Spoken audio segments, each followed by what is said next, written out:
started. I am the host, Sheila Montague, and welcome to another episode of W.A.G.E. This evening, we have a special show.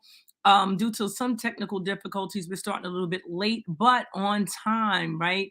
On time for the information that we want to convey. So this evening, because you do realize, and for those of you who didn't know, I'm running for school board here in the city of Newark. Yes, Newark schools, Board of Education, board elections are upon us. I'm running. And we want to get into a few things that have been going on. And so we're going to segue ourselves into our guest for tonight's show, former school board candidate herself, a very formidable school board candidate, and want to bring her on at this time. And just, congratulations and say, welcome to the stage, Jody Pittman. Hello, Miss Pittman. Hello, Sheila Montague. How are you? Hello, I'm absolutely amazing. Very much just fantastic this evening. And yourself? I'm good today. Awesome. So, listen, it's school board election time. The elections are going to be held on August the 16th. We want to take this moment to just encourage everybody to come out and vote. And with that being said, Jody, you're a former candidate for the Newark Board of Education. Can you tell us a little about that, your experience, and what motivated you to run, as well as, what did you take from it? So we ran against one another, remember? Absolutely. You're absolutely right about that. So I was a very big supporter of charters. Okay. And once you get too deep into anything and you learn the intricacies of what's happening, I recognize that it wasn't as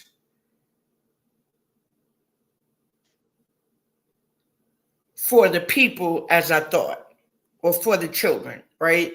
That it was a business, and no one really cared about the children progressing. And so I ran to be independent of that theory and that philosophy, because I thought it was wrong. Right.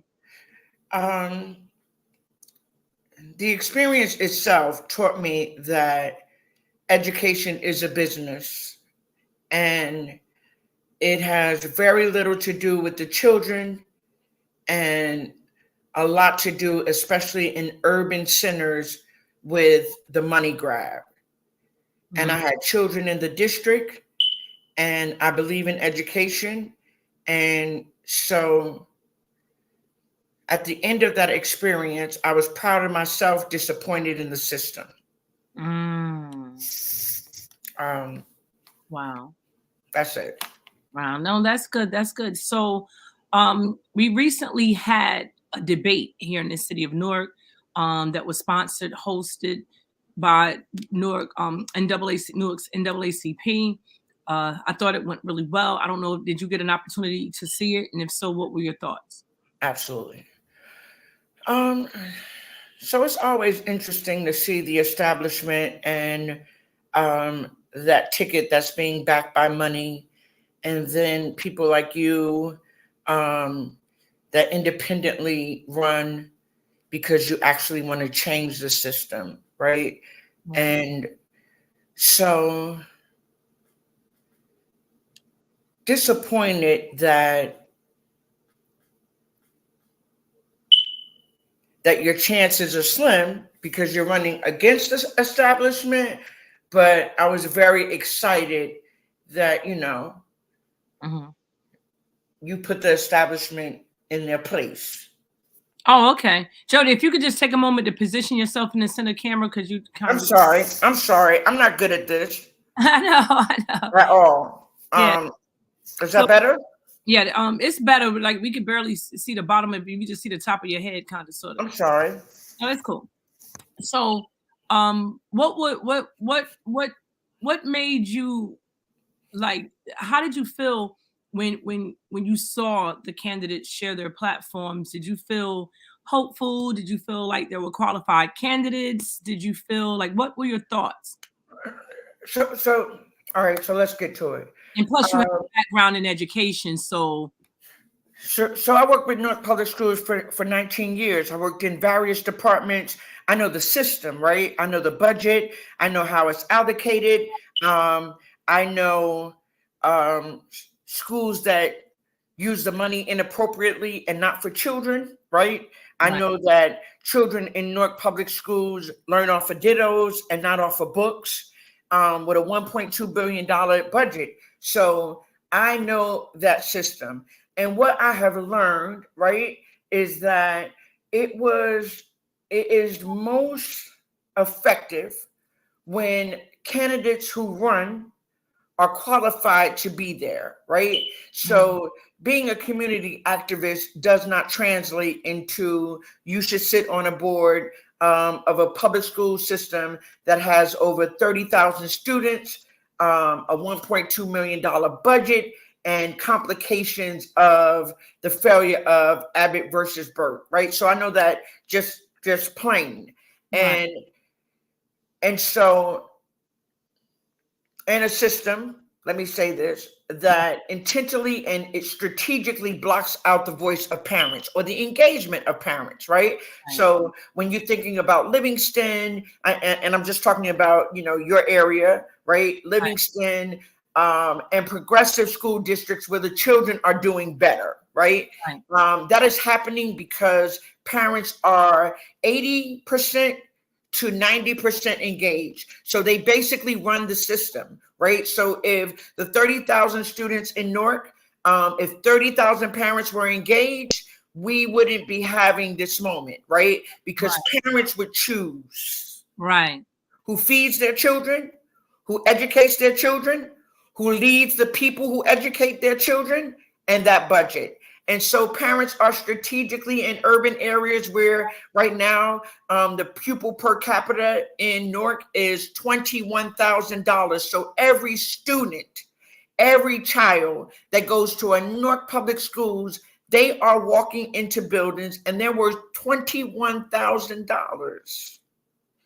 Money becomes the most important thing. So people who have the wherewithal, who know to look at that budget and know how it's allocated. I think a lot of people, it's a $1.2 million budget. And so the activist feels like they would suffice Mm. to have an opinion or a vote or authority over that. But a budget is broken down by school, right? By program, by books, by paper. And so if a principal decides, I'll use Arts High when my son was there. So there was an allocation for curriculum, right? My Right. son was an honor student, and his science book was a taped up binder with dittos in it, right? But the science book at Science Park was a book Mm. that taught children and a different curriculum, right? But I found out that the principal at that time used a lot of the allocation for curriculum to put a new floor in the dance studio. Principals can do that. And if you don't know to look for that and you don't have the acumen to know or to be able to understand, Right. you shouldn't be running for the board, right? So, you know, So those are some great points. So I want to like segue now into one of the clips that actually took place at the NAACP forum. There was there's a slate running that's being hosted, of course, by the municipality. And well, I'm gonna just play the clip, and I'd like to get your thoughts on this, if you will. Let's see, I would like to make this a lot bigger. I don't know. Believe everything that you read in the paper. No, it's called discernment. So my opponent is right. Maybe you shouldn't believe everything that's in the newspaper, but let's look at the data that's in this room tonight. We heard 10,000 parent outreach here, 8,000 there. Where are those parents in the room tonight? Politics is in this room tonight. Where's the engagement? It's not here.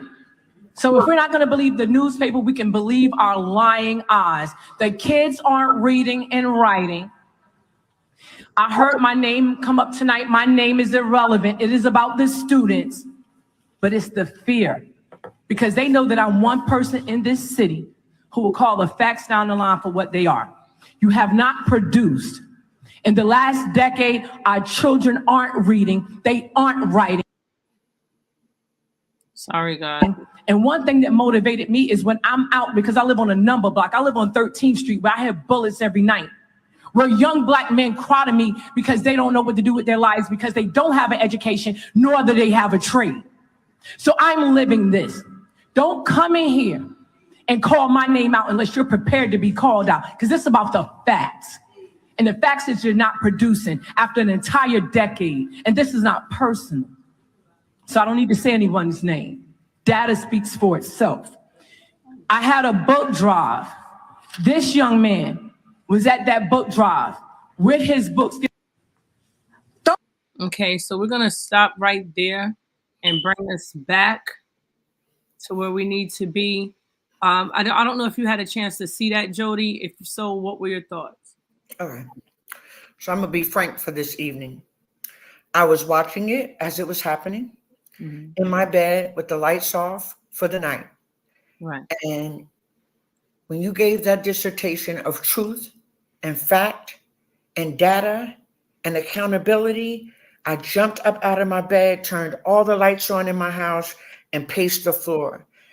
I was excited in my soul, right? Wow. Because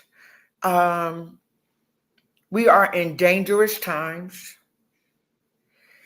and we have to hold everyone accountable, right? And what you said was fact, right? That $1 billion budget for the last 50 years has been inflated as that $1 billion budget, right? And in 50 years, probably 60 years, children in Newark Public Schools have been failing, right? And that is because politics is always in the room. And unfortunately, politics has nothing to do with children, education, or progression of Black communities. And so I give you kudos for telling the truth. Thank you. And that room felt that truth. Right. I appreciate that deeply. And I do. I want to bring back that portion. I'm going to see if I can add that back again, because I want to show.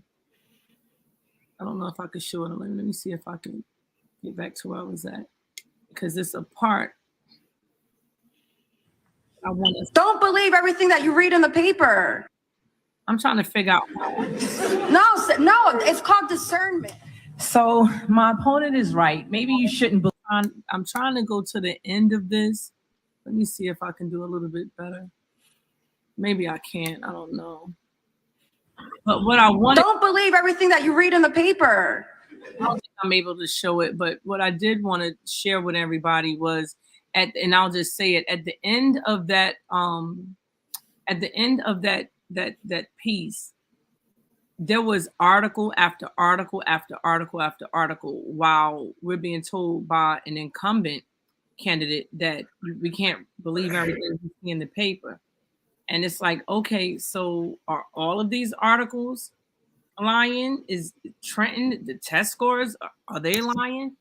The fact that kids can't even sign a signature for their name, is that a lie? You know, and then they taunted the fact that they've been doing thousands of people, parents, if you will, outreach to these parents, and no parents were in the room. And ironically, the one parent that was in the room, they got into a big, brouhaha because he as a parent wasn't able to speak. So I don't know if you were able to see that. What were your thoughts on that? I'm all for discourse, right? Yeah. That's your I'm a rebel in my soul, yeah. but sometimes we get, as Black people, distracted, right? And we fight our personal vendettas and issues in a public forum, right? Right. I just, the fact that it was about education, right? That forum, and any student that was watching, any parent that was watching, was all of a sudden thrown into a political um, war Right. that has nothing to do with their children. Mm. So while I don't want to, debase anyone or defame anyone or criticize anyone for Right. standing up for what they think is right, right? That was a debate that is structured.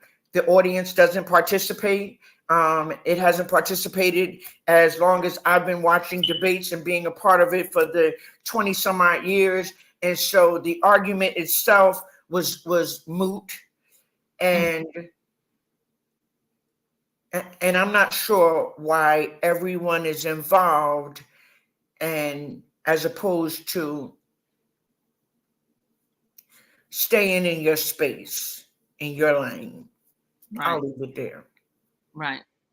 So I want to talk about another issue at this time.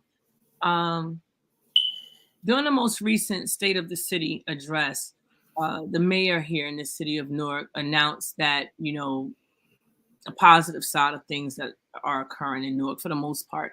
And he didn't really say anything scathing about Newark public schools at all. He said a couple of things that were very quick, very brief, but not nothing in depth. Now, after that debate, he did a video, and I want to share a little bit of that. So I'm gonna share the screen so that we can hear a little bit about that. Let's see.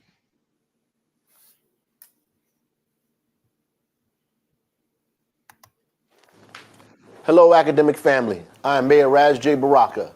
Today, I want to remind and encourage you to get ready for this upcoming testing season. April 29th to May 24th, our third grade students will take the New Jersey Student Learning Assessment, also known as the NJSLA. Over the last 2 years during the COVID-19 pandemic, we've seen Newark's third grade literacy scores reach sobering numbers. Only 19% of Newark third graders passed the NJSLA. We decided to take action. I convened a brain trust to address the urgent literacy crisis. The result of the brain trust is the Newark citywide prenatal to third grade 10-point literacy plan. The plan offers parents, schools, and community partners research strategies to improve literacy. We have less than 2 months before the tests begin. We can improve literacy collectively. How do we accomplish this? What are the goals? Third graders who take the test must score a 750 or reach level 4 to meet expectations or above. Our students are smart enough to achieve this score, but it takes practice. We can do this. We still have time. Okay, we're going to stop right there. And I want to bring your attention, Jody, if you will, to this side caption and just go straight to the center where it says, these steps include convening the brain trust to address the urgent literacy crisis. So that's the part I really want to focus on right now, the urgent literacy crisis. And the thing is, right, during the State of the City, which just happened days before he made that announcement, uh, this announcement I feel would not have came had that debate not been had, and had I not had the opportunity to raise community awareness about just how devastating those test scores were. And so, but on the same hand, I gotta commend him for at least acknowledging it for one, and taking an action. So I don't know if you was able to see that, and what were your thoughts on that as, you know, an education person yourself? So to be quite honest with you, right? Politics is a sport, Mm-hmm. and you know there's certain um, there's certain things that happen, and my best way to explain it is like when the president does the State of the Union, right? If you notice, in every State of the Union, the president will say, "And the union is good." Right. If a president doesn't say that, right, then there's an issue. That is what you're supposed to say. And I mean, you can look at him other than Donald Trump, every president that we've ever had, you know, at the end, it's going to be, and the State of the Union is strong and we are good, right? Right. So the mayor does State of the City. It would be ridiculous and adversarial to him being the mayor to say, and the test scores are low and we're failing at that, right? Is the State of the City is done for him to outline the great things that he has done as he sees it or his administration sees it, and that is the purpose and intent for a State of the City, right? Right. What I will say though is, and not because I'm on your show, but because this is just fact for people who believe that Sheila Montague's voice isn't strong and people aren't watching and aren't listening. And I give him great kudos for hearing you and immediately trying to take action, or at least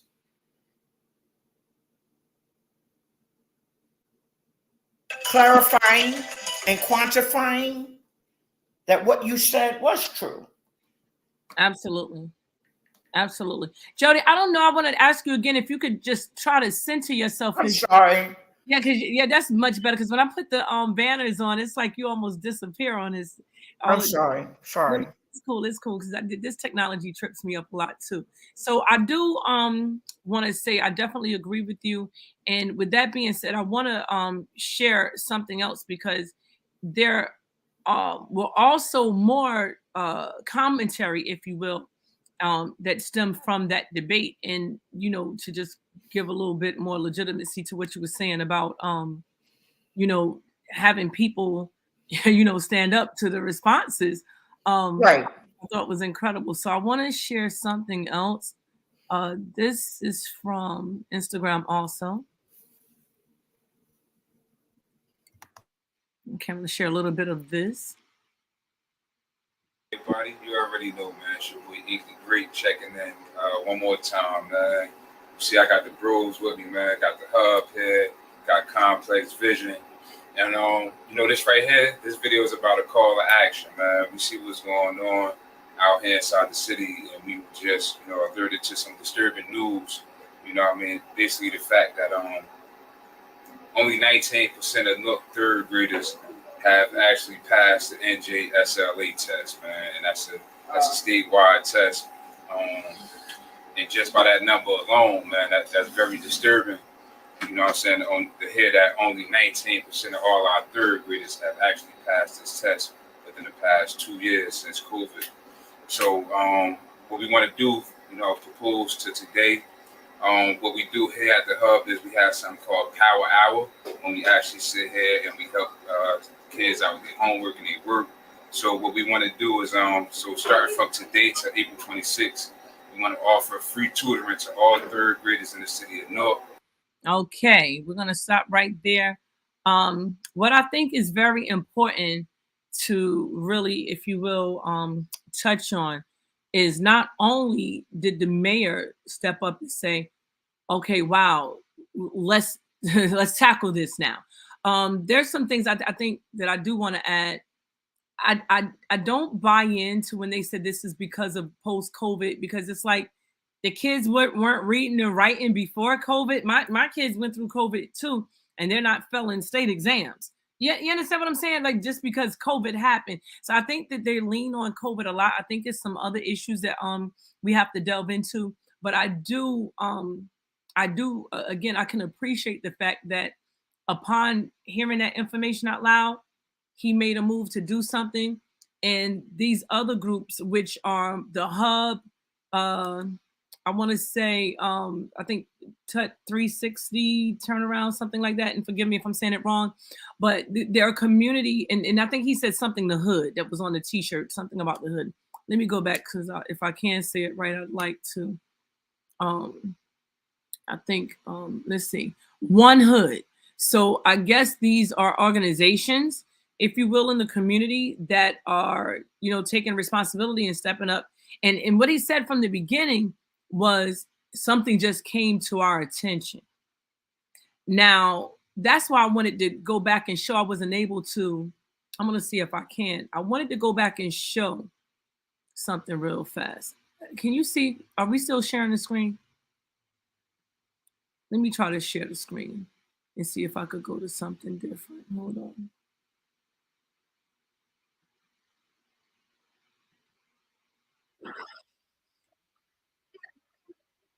Okay, I'm not I'm not showing that. I'm showing something different.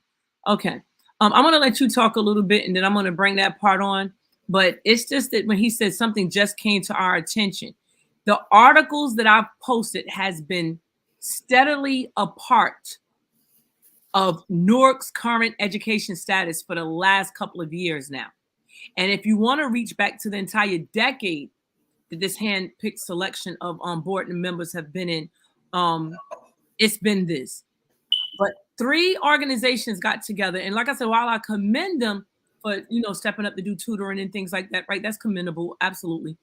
But the fact that they said it just came to their attention, how? How? And so it makes you curious, right? As to what are the percentage of people that are actually reading the newspaper? What are the percentage of people who actually really are in the know about what's going on in terms of how politics are impacting children, their education? Like there were articles that I posted up, and we're gonna talk about that, but I want to just see, did you happen to see this video? And if so, what were your thoughts on it? If not, if you So could here's the thing, right? People know. Mm, Kids have been failing and not being educated in urban centers for over 50 years, right? wow. That's real talk. Whether you want to admit it, this isn't something new. This isn't COVID. Before COVID, and when we ran for board, when I ran for board, every school in the South Ward was a tier, I think, 4 school, which means that it's a failing school throughout the country, right? We know that. But for some reason, and all we can do is thank the Most High God. The way in which you delivered that message, and I always say to people, it's all about delivery, was kind of startling. Right. And you have not produced. It was startling. It was, you couldn't deny it, right? And Mhm. so you have to move. Period. And I give the mayor credit for that, right? As far as this group, I did see that video, and I think that I do believe that it takes a village, right? And I think that everyone can put in to a space. What I would question, while I appreciate the hub, right, and those young men who've changed their lives around and want to give back, right? If you're not saying, no offense to anyone, and their educational prowess, right? If it would only be effective if that gentleman was saying, so we're asking teachers in Newark to donate your time to help children here at the hub, and we're giving you a space because that young man, he can have the passion of an elephant, right? As big as an elephant, but if he doesn't have if he doesn't have the education and the tools then you're not helping our children, and then it becomes propaganda. Wow. Right? Then it becomes, we want to make it appear like we're on this issue. And we don't have to do that. Right? If you have a space, then you say any educator for the next few weeks leading up until this test, we're asking you to come to the hub and help children, right? Right. We're moving the people forward. Right. Other than that, it's just propaganda. That's it. No, that's good commentary there. Good, real commentary and commentary. And like I said, the discourse has to happen, right? And you have to be able to have the communication and have the conversation, right? Less the emotions, right? Because when you're talking about the facts, people, what's that phrase? I love the young kids like to say now. I'm standing on business. I hate it, but okay. Yeah, you're not standing, right? Because we talked about that. You're not standing on business when you're being emotional and you're trying to avoid having a conversation about the facts. And often, too many times, that's what ends up happening. When you talk about the facts, people want to mix it, right, with and dilute it with emotions and right. who and who. It's just distractionary from what needs to take place. Now, I want to go back here and show this again, right? And the reason that I want to share this screen as it relates to this, Sheila Montague, thank you. Thank you. These are the facts. Mass majority felon. Parents don't know how badly their kids are felon. This is from this year, February 2024. 81% of the third graders not passing while they're going on trips. Look at this. The Vegas, Puerto Rico, New Orleans, Honolulu. These kids are not going on trips like they should. Palm Springs, Atlanta. Like, what's going on? $1 billion budget. Kids can't read or write. Look at this. Lavish meals in Hawaii. And again, these are current articles. New Orleans, La Concha Resort in San Juan. And look at this. For the kids to go to a Turtleback Zoo, right, they have to have a 5-page dissertation, right? And so the parents don't know this any more than they actually know or are aware who's running for school board in the city and what they represent. And how do they get to know that, right, when we're denied debates? As the most recent candidate for mayor here in the city of Newark, we were denied a debate. The people were denied a debate, an opportunity to see and to hear the issues and how the candidate weighed on those issues. And so here we have a school board election where, again, I gotta keep saying, a decade. He hand chose these people over a decade, over other teachers, over educated individuals, really educationally astute individuals. Even at one year, chose them over an acting superintendent here in the city of Newark. And 10 years later, a decade later, these kids are not reading, not writing, no production at all, have not produced at all. And the answer, right, the brain trust is to bring some nice, well-meaning, and like I said, I feel that these guys are well-meaning, good-hearted, good intention. I feel that they are. But again, like you said, like, what can you do to sincerely help if you don't have the tools? You understand? And then you're not communicating, of course, with the community, because the part of the community that does not go along with the decisions that's being made by the current mayor, those people get ostracized, they get excluded, and they're not a part of, no matter how much they can help, even if they're teachers, it does not matter. If you are in disagreement, right, then you don't get to help the kids. So do we really want to help the kids, or do we want to, push our political agendas? And, that's something I'm going to allow you to comment on in terms of what your thoughts are. It's a system, sure. Yeah. Right? it's so broken, right? Yeah. And it would take everyone coming together to fix that system, right? Best intentions. But do you Great. think the system is broken, Jody, or do you think it's actually working the way that it's designed to work? Because I'm always at a stalemate with that.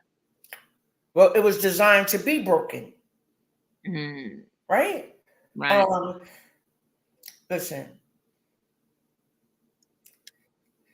the system of education in this country was built off of we couldn't be educated. Right. Right?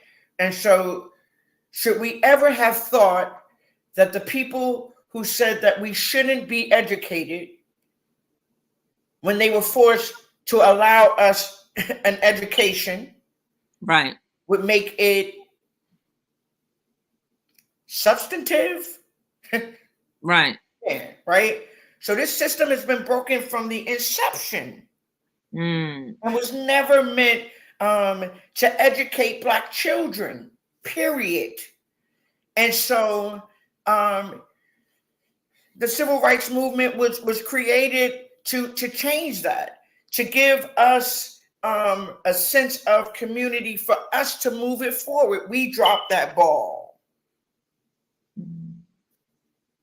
as a people, right?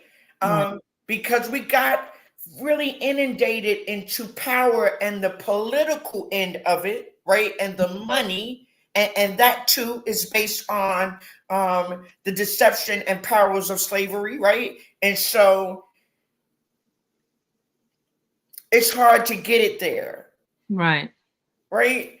The poverty, parents not even being able to feed a kid, it's hard to get to a PTA meeting. It's challenging. And you're working with a system who really doesn't want you there, right? Because we can never allow parents to have control, because that would stop the money flow, right? And so, very broken, very broken. But today, with, as you also spoke of, with the movement to return us to 1950, right? Ban our history, take our vote away. Black leadership has to stand up, or we were meant to be. Right. You know, I get it, right? So we're at a situation, right? Actually, I would be willing to say we're at a precipice, right, of treading backwards from the progress that we've made painstakingly, right? And so with that being said, you know, when we first were allowed to actually vote, we had literacy tests, right? So if they had a literacy test in polling taxes, right, and to see whether or not we could read good enough and write good enough to vote, and now here we are, full circle, we're failing literacy tests. We're at a space where we have, our young people now have less rights than were had back in the day. And you know, I was watching a video on your page, and because we're we're nearing time, I want to bring up this video, Jody, and I'm gonna play it, and I want you to let us know like why you shared this on your page, and you know, what does it mean. I hope that I can find it. I'm gonna give it a try. I think this is it. Kids ain't even reading one book a day in your household. Right. I mean, what are you talking about? Your kids Gotta remind that. Readers are leaders. Remember, we were encouraged to read, and Deborah touched on that too, like the literacy. I mean, and when you go into the household, you got your TV on, looking at some crazy. Sure. Yep. You need to rewind it to the beginning. You want me to remind it? Rewind it so they can hear what that conversation was. Okay. Okay. Beginning. Okay, let's take that back. Take two. Talking about, well, they taking books out to school. I bust out laughing. I said, your kids ain't even reading one book a day in your house. Oh yeah, and let me say something about this really quick. The reason why I feel that this commentary is happening is because I was the only one at the school board that mentioned anything about book banning and taking books out of the school. And it seems like what he's saying is that was a stupid argument to raise. That's what it looks like to me. And Jody, I'll definitely hear what you thought, and since you shared this, because I did see part of this as well. Talking about, well, they taking books out to school. I bust out laughing. I said, your kids ain't even reading one book a day in your household. Right. I mean, what are you talking about? Your kids can't read. You can't read. Readers are leaders. Remember, we were encouraged to read, and Deborah touched on that too, like the literacy. I mean, and when you go into the household, you got your TV on, looking at some crazy shit. Yep. And your son and daughter's on TikTok. Well, okay, fine. But at the end of the day, don't expect excellence coming from them. Hello. That's right. That's right. And the teachers can't resolve those issues. No. How do they resolve all those issues? I said decades ago, schools are not supposed to be social service agencies. Come on now. They're supposed to be trained professionals that are valued to teach our children the basic math, arithmetic, and some science. That's right. That's right. But Okay, so we're gonna just stop right there. And I'm just gonna go to what I initially said, Jody. I saw that on your page, and I'm like, whoa. And I hadn't seen the show, so I did get a chance to go look at it before this show, and I was blown away because, I mean, I was so confused. Is he supporting the book banning? Like, because in Newark, we don't just have book banning, we have entire library banning. Something else he said that really agitated me was, he said schools are not social services, but in the Black community where many families have been broken and still reeling, right, from chattel slavery, still reeling from systematic racism, still reeling from exponential levels of mass incarceration of men, still reeling from so many deaths of dads and parents and family members, right? Still reeling from so many grandmothers in our community that are raising children, still reeling from so many that are in diapers, right? Schools are most definitely ground zero for therapy and as a lifelong educator for everything that we could possibly offer to these kids. Like I said, it's ground zero. So to say that this is not a social service, anything, and again, I'm concerned when I saw this because I realized that this is somebody that potentially could be running for mayor here in the city of Newark. So I don't know, like, what are your thoughts on that? Joe? Okay, so you hate when I do this, but I'm gonna stop my camera. Okay. Because when I get mad, I have to shake my head. All right. So I'm going to actually read that statement because I had to write it out when I first saw it. Okay. So the statement is, every time I hear talking about they taking books out of schools, I bust out laughing. I say, your kids ain't even reading one book a day in your households. What are you talking about? Your kids can't read and you can't read, right? When I first saw it, what was most alarming is he made the statement, the moderator giggled, the school board candidate laughed and said, right, and the other school board candidate didn't say anything. Yeah, okay. So, yeah, he was basically blaming Black people for the book banning in racist states across this country like Florida, Alabama, Mississippi, for not only banning Black books and Black authors, but implementing a curriculum, a conservative curriculum that takes us out of the history, and the only portion they add us to is to say that slavery was helpful to Black people because it taught them a trade. And your answer, Mr. MAGA, was MAGA? black kids can't read and neither can their parents. That was scathing. Why'd you call him MAGA? MAGA, making America great again? Yeah, so I keep trying to warn people that sometimes dog whistle politics and understanding it and seeing it and recognizing it is very important, right? So you're talking to a black audience, and the assumption is that you're trying to help black people. Earlier, before he made that statement, he talked as if he was pro reparations for black people. Pro reparations for black people? Who, you mean the dumb black people that can't read and write? Right? Because he's not talking to black people. He's not talking, he is talking to a specific people who are people, MAGA, that movement, right? That are trying to take away our rights. So he gave us some of their verbiage, right? Which is, there is no black history. It's only American history, which is true. As long as black people and what has happened to us in this country is a part of that American history, right? Right. So he was saying he didn't learn any black history when he was in school. He learned that at home, because that's not something you teach. You should have to teach black kids in school because it's American history. He ain't talking to you.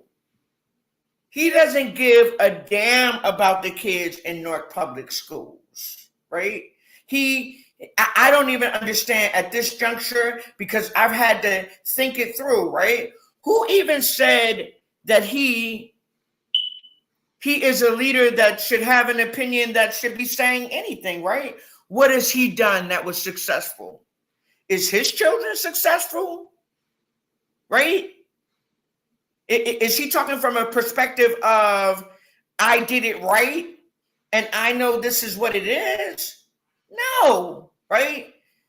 Black people have to be cautious of that. We have to recognize that all skin folk ain't kinfolk. That some people's pocket and monetary progression is much more important than the people. Right?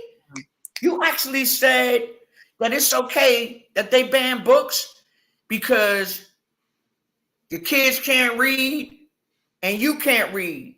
Those are people you're trying to help. Do you consider yourself elevating them by deprivation? Right? What are you really doing? We have to be mindful of that. And we have to stomp those voices out, because we have enough against us. Absolutely. There is a movement to put us back.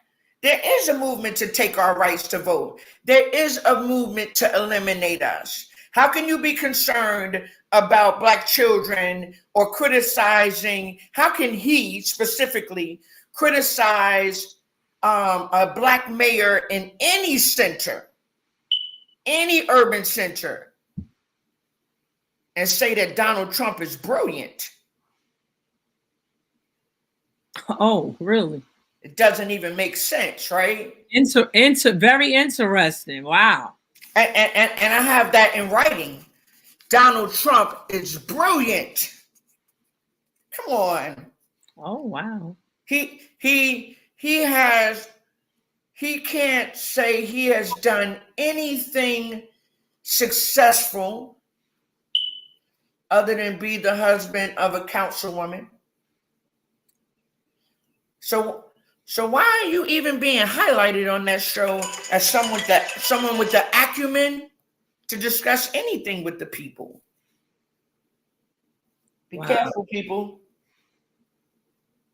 So Be careful, black people. Listen, I so thank you just for breaking that down and sharing that video with us, because like I said, I hadn't even saw I hadn't even saw that show, or much less that commentary. I'm really shocked myself. And to be honest, I want to just do a little investigation behind the scenes to see what on earth was going on with that, because it did look crazy. Even with the people that were laughing, I didn't see where it was a laughing matter. I don't know. I want to do a little investigating behind that myself and maybe bring a couple of those people on. But I do want to say that when you look at the responses, right? We saw several responses this evening, and we're going to start to bring this to a close. We saw several responses this evening. We saw the response, and again, for those of you who just came on, thank you. If you haven't shared the show, please share it. Share it in groups, share it amongst your friends. If you feel a way, you can share it in your private sectors and text it as well. But I do want to say that we saw tonight responses from the mayor, from that school board debate. And like I said, listen, he said it was a crisis in education. Like I said, it wasn't something that was announced in the State of the Union, because everything was fine a week ago. But after that debate, he did come out. He did say that it's a crisis here. He acknowledged it. And he talked about a plan to do something about it. The other gentleman, the group that I shared, again, responded, said that they weren't aware. They just were made aware, right? So debates are important. It allows you the platform to get information out to people. And it also allows you the opportunity to use it as a tool to hold our officials accountable, right? The right way, by the facts, right? And not by petty grievances, not by some type of secret agenda, or not because of any type of hate or any other thing that's anything other than facts and about these students. But so we saw those two positive responses, and that last response, I thought was horrendous. I mean, there's no other way to say it. I'm just in awe of seeing that. But and so, And can I say this really quickly, because I think about it all the time, but I never remember to say this. yeah, The most insulting thing about Kevin Jenkins, and when he says that the black kids in Newark are dumb, or the mothers are it's regularly, whatever, right?